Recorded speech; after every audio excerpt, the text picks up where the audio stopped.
नबी अल्लाह सल्लल्लाहु अलैहि वसल्लम। ये सामने की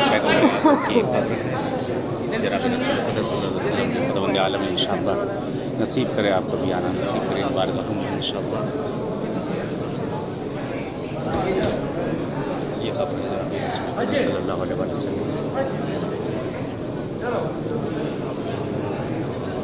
और ये दोनों खुलफा की कब्रें हैं।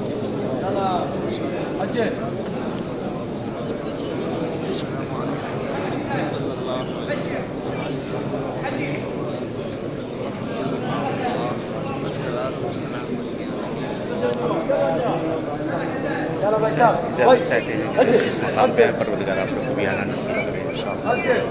दुआ में याद रखें, मैं भी दुआ करूँ इंशाअल्लाह।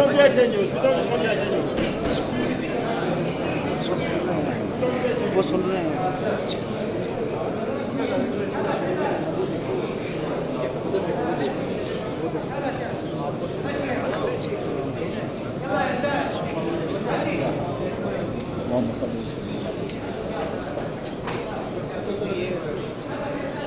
सामने ये जनाब ज़हरा सलामुल्लाह अलैहा का मकान है। ये सामने शहज़ादी का घर है, ये दिखाई दे रहा है।